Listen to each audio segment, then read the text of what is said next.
Vamos a iniciar hablando sobre un poco sobre qué es el evangélico, qué es el cristiano, por qué nos diferenciamos del testigo de Jehová, por qué nos diferenciamos de los católicos, por qué nos diferenciamos de los mormones, ¿no? Bien, a ver, vamos a resumirlo de gran manera, que cuando Cristo encomendó difundir la palabra, esto lo empezó en Jerusalén, allá por el Medio Oriente. Entonces, esto se fue extendiendo bajo la doctrina de los primeros 12 apóstoles, la doctrina que le empezó a enseñar Jesucristo. El principal objetivo era, por así decirlo, evangelizar Roma, que era la capital del mundo en ese momento, ¿no? Esto se logra, ¿ya? Gracias a, bueno, a los viajes misioneros de Pablo, que es quien va a predicar a Roma, todo. Y Roma no es que adopta el cristianismo en un principio, sino que empieza poco a poco, ¿no? Empiezan a ser perseguidos, ellos están, lo típico que los cristianos se ponen en los coliseos a ser comidos por los leones. Entonces, Roma cuando pasa mucho tiempo, ya, mucho tiempo, y lo adopta como religión oficial, ahora se me escapa el nombre del emperador que lo puso, pero lo adopta Constantino, como religión oficial, Constantino, ¿no? Sí. Constantino. Lo adopta como religión oficial. Cuando lo adopta como religión oficial, esto da origen a la Iglesia Católica, ¿ya? Y da origen a muchas otras iglesias, ¿ya? No sabes si eso luego se divide en dos iglesias más, y por eso es que hay una iglesia por Rusia, que también tiene su doctrina, ¿sí? Pero la iglesia católica, que es la que va a reinar en Europa, empieza con una doctrina a transgiversar la doctrina de la Biblia. ¿Ya? Y aquí es el punto que nos va a diferenciar mayormente a las denominaciones que vamos a hablar. La palabra de Dios. La palabra de Dios tiene algo llamado canon bíblico, ¿ya? Y traducciones oficiales. El canon bíblico para nosotros está conformado por 66 libros, ¿no? Tanto del Antiguo como del Nuevo Testamento. Este canon y las traducciones que se van a hacer alrededor es en el que nosotros nos basamos para chapar nuestra doctrina y, por así decirlo, cimentar nuestras bases. ¿Qué pasa? La Iglesia Católica empezó a alejarse mucho de la palabra de Dios. Empezaban a vender la salvación a través de unos artefactos que, buah, se me, se me ha ido el nombre, pero los vendían. Se empezó a hacer la salvación por obras, que es un tema que vamos a hablar seguramente más adelante, saldrá durante la conversación, y no por gracia, que es lo que nosotros realmente profesamos. Bajo este contexto, y muchos años después, llega Martín Lutero, que vienen a ser los protestantes. ¿Y por qué? Porque, bueno, protestan contra la religión católica, que ya era casi un imperio. Actualmente son un país. Y al hacer esta, bueno, protesta, lanzan sus tesis donde se postula todo esto, ¿no?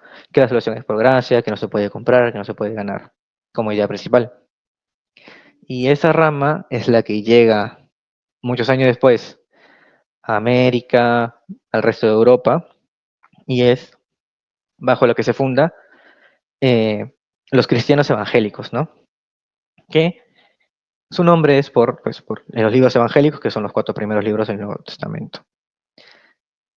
Hay diferencia, los católicos son cristianos católicos, hay cristianos mormones, claro, son cristianos porque cristiano significa seguidor de Cristo, y bajo sus doctrinas ellos son seguidores de Cristo como base. Pero mm, las mismas doctrinas que acompañan a esto hacen que nosotros las veamos como desviados o sectas, ¿ya? Pero son cristianos, o sea, su denominación es cristiana porque tienen a Cristo, ¿ya? No son budistas, no son una religión aparte, son cristianos, ¿sí? Tienen a Cristo, es correcto. Pero el resto de enseñanzas son lo que nosotros hacen llamar los sectas. Hoy nos atañe los testigos de Jehová, ¿verdad? Sí, exactamente. El día de hoy, buenas tardes ya, profesor. Estoy haciendo justamente una entrevista con alguien que ha estudiado justamente la palabra de Dios, alguien que ha llevado cursos en evangélica y como tal es evangélico, que sabe obviamente brindar todos los datos que, bueno, pues no, a continuación usted va a escuchar.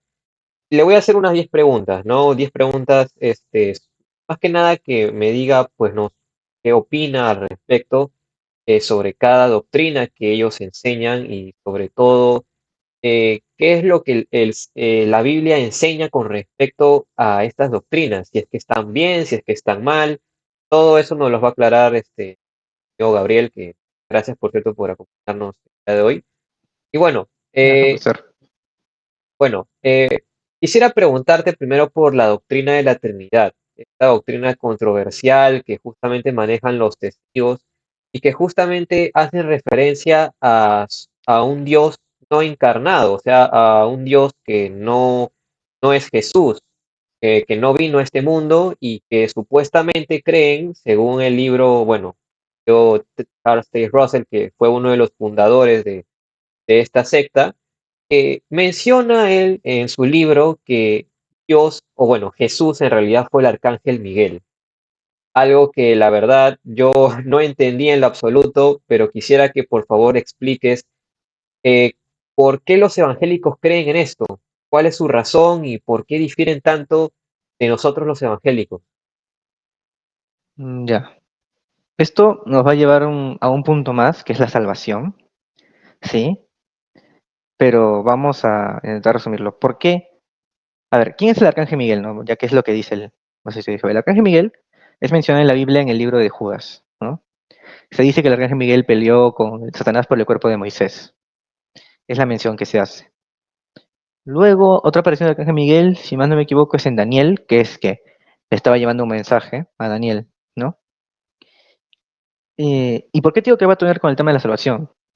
Por Jesús tiene que ser Dios, porque es su sacrificio en la cruz lo que nos da salvación a nosotros. Si fuera un arcángel, por más que haya tenido dos apariciones en la Biblia, no podría salvarnos. No, no hay un sacrificio permanente que pueda hacer un arcángel para, para decir que ha salvado a toda la humanidad. Tiene que ser alguien pues, como Dios. Ahora, la Trinidad como tal, ¿no? Eso uno, ¿por qué no podría ser el arcángel Miguel? Ahora, pero ¿por qué la Trinidad? En la Trinidad se dice en Juan, en el principio el verbo era con Dios y el verbo era Dios, ¿no? Y el verbo fue hecho carne. Entonces, el verbo es Jesús. ¿Ya? Y acá también viene otro punto que yo te mencioné, que es las traducciones. Las traducciones se vuelven oficiales, ¿ya? A través de, bueno, un organismo. Los testigos de Jehová, para traducir su Biblia, no pasaron los filtros de este organismo. Ellos crearon su propio organismo que se encarga de acreditar traducciones. Por lo tanto, las traducciones de esta parte que ellos tienen es diferente. La parte dice, el verbo era con Dios y el verbo era Dios, que es en la primera de Juan. Bueno, Juan 1.1. Ellos lo tienen como, y el verbo era un Dios. Y es por esto que ellos lo dicen que no son la misma persona. Pero y ahí mismo Génesis dice que van a hacer al hombre a su imagen y semejanza, lo cual ya nos da a entender que hay más de uno que coexisten juntos, ¿sí? Entonces, Jesús es el mismo Dios. Jesús tiene apariciones en la Biblia e incluso antes del Nuevo Testamento, no con el nombre de Jesucristo, sino con el nombre de, bueno, Josué se le aparece como un líder guerrero para guiarlo antes de la batalla. Pelea con Josué, que viene a ser Israel. Luego se le aparece a los padres de Sansón para decirles, ¿cómo sabemos que él es Jesús y no un ángel cualquiera? Porque Jesús, al ser Dios, es el único que se deja ser adorado. Los demás ángeles, como las menciones que yo te mostré, como Gabriel cuando le apareció a María, no permitían que ser adorados, porque no pueden. El único que puede recibir adoración es Dios. Y mismo Jesús en la tierra aceptaba que lo adoraran porque es Dios mismo hecho carne. ¿Sí? Bueno, no sé si esto responde a la pregunta o se queda alguna duda, Sí, pero justo eso también lo menciono en mi ensayo que he escrito sobre este versículo que has mencionado, Juan 1.1. Ujú, importante. No solamente ese, creo que también hay muchos más, como por ejemplo bautizar en el nombre del Padre, del Hijo, del Espíritu Santo y otros más, donde se menciona justamente la existencia de una Trinidad, algo que los ujú. testigos niegan rotundamente. Ahora, ¿cómo es que, por ejemplo, los evangélicos interpretan la Biblia? O sea, ¿por qué es tan importante para nosotros los evangélicos interpretarlo de esta manera? ¿No? ¿A qué se debe que los testigos lo interpreten así, ¿no? O sea, ¿tú crees que se deba a una traducción, a una mala traducción quizá de la persona, pues, ¿no? Que ha creado esta secta o ha sido, no sé, una influencia negativa, quizá, ¿qué, qué dirías al respecto, ¿no? Sobre esta interpretación como tal. O sea, ¿cómo es que los evangélicos lo interpretan y por qué se da esta interpretación con los testigos, ¿no? Bueno, ya, esto es sí, es algo un poco controversial. Recordemos que el Antiguo Testamento fue escrito en hebreo, el Nuevo Testamento fue escrito en griego. El griego es una lengua, eh, por así decirlo, es muy exacta, pero a la vez también un poco confusa. ¿Qué quiere decir? Tiene palabras para muchas cosas, para muchos significados. Capaz, podemos creer, porque esto no lo dice en ningún lado, pero a mí me gusta creer que fue elegida esta palabra para poder dejar exactitud en lo que se dice. Pero bajo esta dificultad que tiene el griego, también tiene reglas gramaticales un poco complicadas. Y en esta parte es en la que aparece esto. Lo siento, mi griego está oxidado y no recuerdo exactamente cómo lo dice, pero sí se hace mención de esto, ¿no? Que la traducción que se tiene de que el verbo era un dios, ¿ya? Podría decirse que a primera vista puede ser correcta, ¿no? Pero si tú estudias las reglas gramaticales, ah, la traducción real es el verbo era Dios. Es por eso que la traducción sale mal. A ver, si la traducción exacta y literal, bajo ningún tipo de, de regla, sería el verbo era un dios, entonces no podríamos objetar nada, ni ellos. Pero es cierto, en el griego sí hay esta regla gramatical especial que hace que si tú la aplicas sea el verbo era Dios y si no la aplicas dice el verbo era un Dios. Es por eso que sale esta traducción, ¿ya? Y bueno, ¿por qué lo aceptan? Es porque es un cambio pequeño. Yo opino personalmente que hacer un cambio pequeño y para alguien que va a empezar en la fe y ya podríamos hablar un poco de cómo los testigos de Jehová evangelizan o cómo los testigos de Jehová mueven sus organizaciones, hace que si los testigos de Jehová hacen mucho apoyo, eh, insisten mucho a las personas, hacen un control de personas muy bueno para que no salgan, para que quieran permanecer en ellos. Entonces, si yo estás como en un lugar, aceptar una idea como esta, que te enseñan desde el inicio, no se te va a hacer difícil. Y más que la Biblia que tú tienes dice eso, pues no va a ser difícil que lo acepten. Es personalmente porque yo creo que lo interpretan así, por esa dificultad en la traducción y porque al ser un cambio pequeño, le es fácil digerirlo.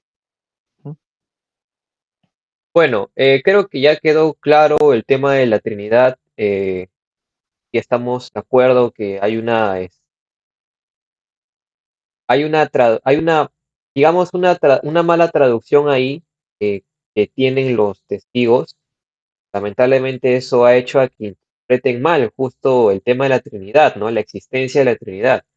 Pero Ujú. pasemos a otra práctica que tienen ellos, son la no celebración de los cumpleaños y tampoco la no aceptación de transfusiones de sangre, que eso lo vemos muchas veces, eh, con los testigos. Bueno, es lo que mayormente profesan, es lo que la doctrina que tienen ellos de no celebrar cumpleaños, supuestamente para no vanagloriarse, porque ellos se vanaglorian, estarían honrándose a sí mismos, y al que verdaderamente deberían honrar es a Dios. Ahora, con respecto a las transfusiones, este es un tema que, bueno, pues no, por lo que yo he investigado, viene ya del Antiguo Testamento. Ellos toman una parte del libro del Antiguo Testamento en el que se mencionan unas ceremonias de sangre que se practicaban durante la época para la expiación de pecados. Entonces, eh, ¿por qué crees tú eh, o qué otras razones crees que se deba a esto, ¿no? O sea, ¿por qué los testigos no celebran los cumpleaños ni aceptan las transfusiones de sangre? ¿Y cómo lo ven los evangélicos? Ya, los testigos de Jehová no celebran cumpleaños. A ver, esto puede haber muchas razones que pueden decir dentro de una organización tan grande. Yo te comento lo que a mí me han dicho con la oportunidad que he tenido yo de preguntar alguna vez a uno de ellos, ¿no? El tema de los cumpleaños viene también por un pasaje bíblico que es cuando Juan el Bautista le cortan la cabeza, o sea, lo matan por petición de una, a ver, ¿cómo lo digo? El rey en ese tiempo es Herodes. Herodes, en su cumpleaños de una hijastra, por así decirlo, o de una persona que estaba cortejando, le dice, ¿qué quieres? Y ella le dice que quiere la cabeza de Juan el Bautista. Y pues a Juan el Bautista es asesinado. Juan el Bautista es el mensajero de Jesús, o sea, es el que va a pregonar que Jesús va a venir al mundo. Él llega antes a pregonar que se acerca el Salvador, se acerca el Mesías. Esa es su labor de Juan el Bautista. Y ante esta labor es encarcelado y Herodes lo mata por el cumpleaños de alguien. Entonces, este fue también un momento en el que los testigos de Jehová dicen que no se deben celebrar cumpleaños. Y en cuanto a la transfusión de sangre, como digo, es lo que a mí me han comentado. Lo que tú has dicho, también pueden usarlo seguramente, pero es lo que me comentaron a mí en un momento, y es porque para ellos la sangre tiene la vida. Entonces, si tú quitas sangre de alguien para ponerla a otro, es como que estás desprendiéndote de tu vida. ¿Mm? Algo así me comentaron en su momento. ¿Y qué opinamos? Bueno, nosotros sí celebramos cumpleaños. ¿Por qué? Porque celebramos el día en que Dios nos trajo al mundo, en que Dios nos ha dado añadas de vida, ¿no? Lo tomamos más como un acto para agradecer, más que para vanagloriarnos. No, no, por lo general no hacemos fiestas excéntricas o muy grandes. No hay una regla realmente que diga no se haga, pero no nos nace hacerlo, ¿no? Y eso hacemos siempre en forma de agradecimiento a Dios. Y sobre las transfusiones de sangre, bueno, son un avance médico. Lucas era médico, el que escribió el Evangelio de Lucas y Hechos. Entonces no hay una razón por la cual detener los avances de la medicina, ¿ya? Además, Dios puede obrar a través de los médicos, Dios puede obrar a través de la medicina. Y si es lo que necesitas es una transfusión de sangre para salvarte, no hay un impedimento real del por qué lo tienes que hacer. Claro, No lo tendrías que hacer. yo veo más eso como algo, no sé si ético, pero es que también ponen en riesgo la vida de las personas que forman parte de esta organización, ¿no? Al no aceptar Ujú. transfusiones de sangre, ¿no? Algo que es importante también, y se ha demostrado científicamente su importancia, ¿no? Porque salvan vidas, bueno, dentro de la sangre, bueno, ya sabemos que contiene demasiadas sustancias que eso ayuda, pues, ¿no? A que el cuerpo de alguna otra manera funcione como corresponde. Bueno, Exacto. ya has aclarado el tema de las doctrinas, de algunas doctrinas que ellos profesan, pero ahora quisiera hablarte ya un poco ya del reino de Dios. Ujú. No, a ver, esto sí no lo he puesto mucho en el ensayo, pero manejas este concepto, sería ideal que lo compartas. ¿Cómo para los testigos, o qué significa, mejor dicho, para el reino de Dios, para un testigo de Jehová? ¿O cómo se compara con la creación evangélica? Aquí yo quiero hacer una mención un poco importante. A Jesús se le preguntó muchas veces, ¿cómo será allá en el cielo? ¿Cómo estaremos? ¿Nos conoceremos? ¿Estaremos casados? Y Jesús dio unas palabras muy sabias, muy propias de él, que es, no logran entender las cosas de la tierra y quieren entender las cosas del cielo. A la verdad, nosotros no tenemos mucha información de cómo es el cielo, ¿ya? El reino de Dios sabemos que es la extensión de aquellas personas que creen en Dios, que van a estar con Dios. Pero de cómo será allá, ¿Serán nubes? ¿Estaremos flotando todo el tiempo? ¿Cómo será nuestro cuerpo? Sabremos que será un cuerpo glorificado, pero ¿cómo nos veremos? ¿Nos llegaremos a reconocer? ¿Estaré con mi familia? Si estuviera casado, ¿me reconocerá mi esposa? ¿Ah? ¿Podré reencontrarme con mis seres queridos que murieron en Cristo? Eh, Se dice que claro que sí, porque vamos a estar ahí. De alguna manera estaremos ahí. Pero ¿cómo será? Nosotros no lo sabemos. Por lo mismo, Jesús nos decía, ¿no entienden las cosas de la tierra y quieren entender las cosas del cielo? Entonces, y aquí otra vez, las sectas, al ser sobre denominaciones humanas, pueden cambiar muchas veces lo que dicen. Los testigos de Jehová muestran el reino de Dios como, sí, un lugar placentero, que vas a estar con tu familia, y vas a pasarla bonito. Seguramente será bonito, pero ¿cómo será? No lo podemos saber. Y ellos lo pintan ya como algo más material, ¿no? Donde vas a pasarla con tus hijos, vas a pasarla con tu esposa, todo será paz. Y no lo podemos asegurar nosotros. No te puedo dar yo, decirte, el cielo es así, el cielo va a haber rejas de oro, no, porque no lo sabemos. ¿Y qué dicen actualmente ellos? Bueno, sería cuestión de ver sus revistas, pero a la última vez que yo pude ver su definición del paraíso, era eso, ¿no? Que ibas a llegar, ibas a estar con toda tu familia, tus hijos pequeños, los animales iban a ser mansitos, todo. Mm, No sé si esa era la línea de tu pregunta, Sí, ¿ya? Pero a ver, no sé si has oído hablar sobre reino teocrático. Creo que es lo que también mucho hablan iglesias. Ellos también hablan mucho sobre el fin del mundo, ¿no? O sea, a lo largo de su historia, todos sus líderes han profetizado, entre comillas, ¿ah? Porque ni siquiera le han atinado al día ni a la hora, bueno, pues seguimos acá, no se van. Así que han no. profetizado, entre comillas, el fin del mundo, ¿no? Por ejemplo, si hablamos, por ejemplo, del primer fundador, Charles Taze Russell, él afirma de que él seguía en un paradigma, creo, de las pirámides, y bueno, no me acuerdo el nombre exacto, pero justamente eso lo lleva a ver una fecha, a ver un año, que es el año 1914. En ese año, él afirma que el fin del mundo iba a ser justamente el mismo año. Pero como no pasó nada y, oh, sorpresa, termina ocurriendo la Primera Guerra Mundial, lo termina cambiando para el año siguiente. Y al final terminó muriendo al 1916, creo que sin pena, sin nadie que lo extrañe, la verdad. Y bueno, pasó otro líder que también afirmó lo mismo. Y que es más, incluso también afirmó que nuestros patriarcas, ¿no? Como, Abraham, Isaac y Jacob iban a venir al mundo, ¿no? A profetizar la palabra de Dios. ¿Y qué hacían? O bueno, ¿qué hizo este señor?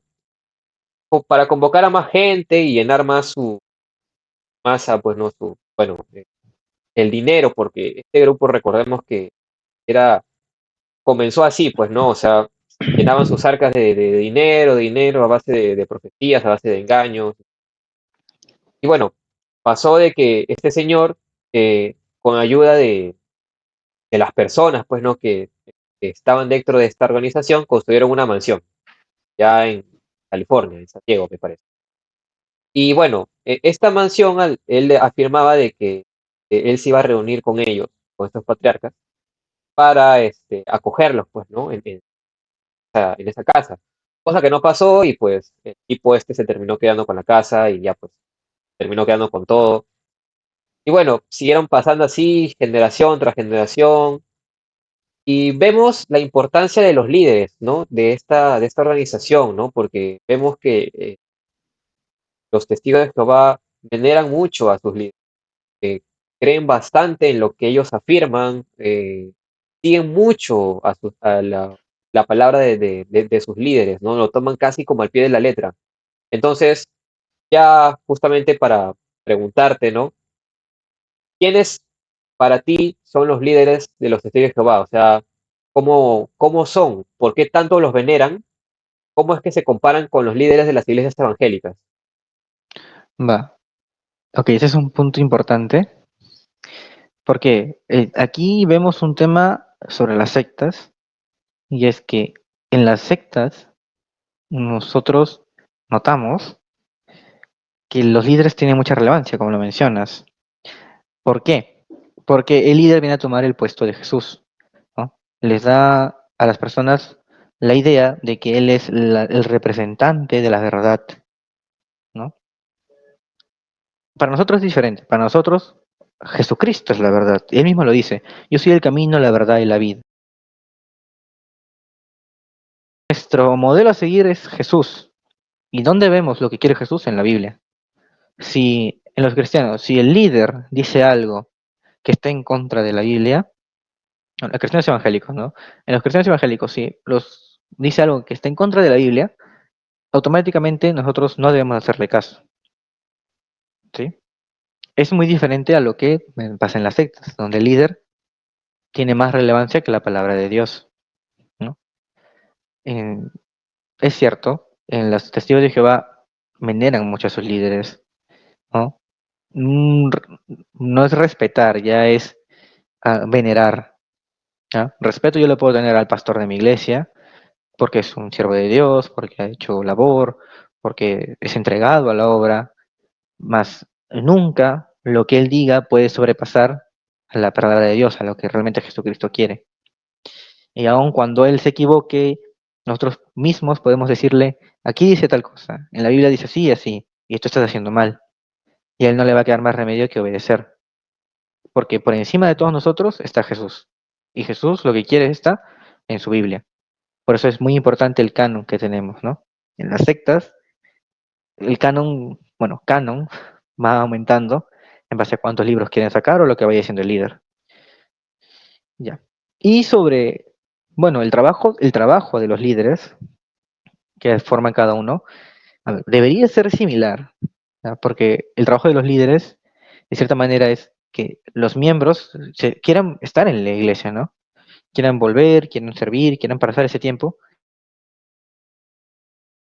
Pero es en las sectas, y bueno, en este caso concentrándonos en los testigos de Jehová, es más marcado, lo hacen más fuerte, con mayor seguimiento, capaz haciendo alguna actividad, ofreciendo una ayuda, insistiendo mucho, o apartándote totalmente ya. Si tú decidiste salirte totalmente, te van a apartar.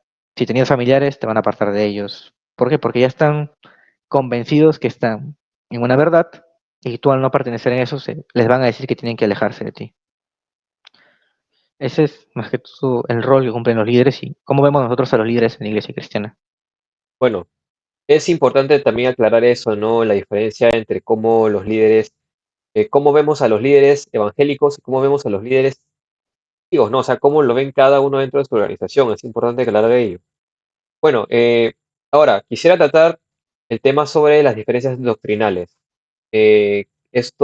Bueno, ya hablamos un poquito de eso al comienzo, pero quisiera detallarte o adentrarme un poco más, ¿no? Sobre el tema de la libertad religiosa como tal, o sea, cómo es que deberían tratarse estas diferencias entre los testigos y los evangélicos. Quisiera decirte, voy a ser muy directo. En base a doctrinas, nosotros no podemos aceptar lo que ellos digan. ¿Ya? No podemos agregar doctrina a la doctrina que ya tenemos, porque la doctrina que tenemos es la Biblia. Entonces, no podemos aumentarle cosas, tampoco quitarle. ¿Ya? Por eso no es que podamos lo que dicen ellos agregarlo a. Capaz, de alguna manera, algo que ellos hagan, porque no, es una organización religiosa, al fin y al cabo, no van esparciendo mal ni haciendo daño a las personas, no van torturando a las personas ni nada, solo es el tema de la religión y la doctrina. Entonces, algunas actividades que pueden hacer nosotros sí podríamos capaz ver cómo manejan, ¿no?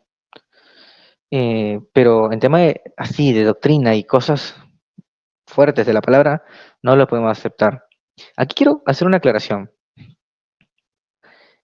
Para los testigos de Jehová, si tú no eres testigo de Jehová, no te salvas. ¿Ya? Para nosotros, así tú estés en la iglesia, así tú estés yendo todos los domingos, sirviendo, posiblemente no te salves. Es más, podrías estar en los testigos de Jehová y no con nosotros, y aún así ser salvo, porque la salvación no es por denominación, es por haber recibido a Cristo como Salvador. Y si un testigo de Jehová recibió a Cristo como Salvador, a pesar que está en ese ambiente, pero él realmente sigue la palabra y sabe cuál es la verdad,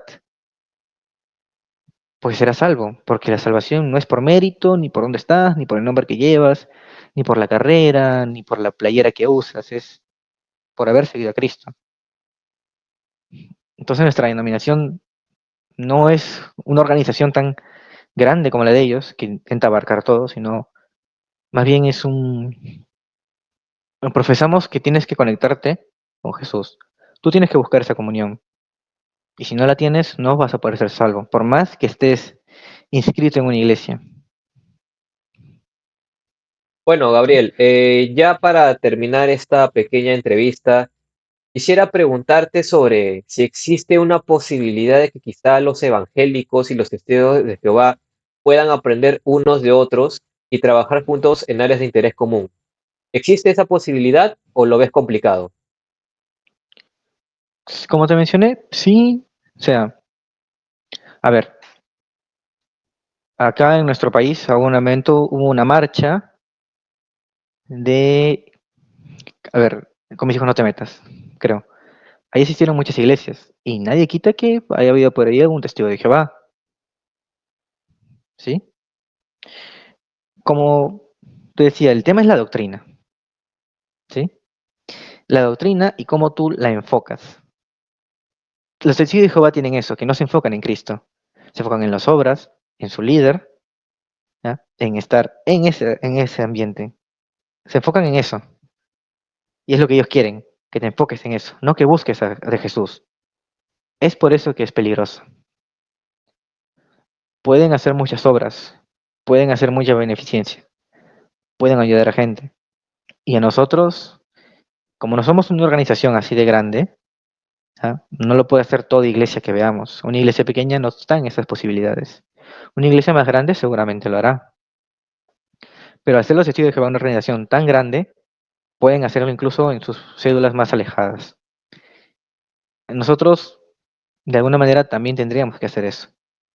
Pero nunca vamos a profesar, ¿sí?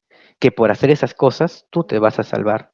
No por haber hecho beneficencia te vas a salvar, porque la salvación no es por obras, es por gracia. Y eso es lo que la diferencia de los testigos, que ellos creen que haciendo eso ganan salvación, pero eso no es así. Bien dice Jesús, en los últimos tiempos habrá gente que me dirá, Señor, Señor, en tu nombre profetizamos, en tu nombre expulsamos demonios, en tu nombre hicimos tal cosa. Y Él les dirá, alejaos de mí, hacedores de maldad, yo nunca los conocí. Porque eso es lo que realmente importa, conocer a Cristo. Conocer a Cristo te va a llevar al cambio, conocer a Cristo te va a llevar a hacer buenas cosas. Pero si tú quieres hacer buenas cosas sin conocer a Cristo, no vas a llegar a nada, porque tu carne no te va a dejar. Sí, esa es la diferencia. ¿Podríamos aprender de sus obras? Claro, seguramente, nadie dice que están mal, pero la doctrina que ellos profesan es la que va en contra de la palabra de Dios. ¿Qué mensaje les darías a los testigos de Jehová que estén viendo esta entrevista? Bueno, si me escuchaste alguno, te diría que ponga más crítica en la palabra que está leyendo, intente buscar otras fuentes, porque, a ver, hemos tocado ese tema un poco superficialmente, ¿sí? Si algún testigo de Jehová está viendo esto, seguramente habrá cosas que pueda profundizar más y dirá, no, no es así, no es así, porque a mí me han dicho esto, me han dicho lo otro. Pero si te vas realmente en fondo a leer la Biblia y lo que quiere decir, vas a encontrar que lo que se están diciendo no es correcto. Y si la palabra del Dios que ellos dicen profesar no la están cumpliendo, ¿qué te garantiza que lo que te dicen es verdad?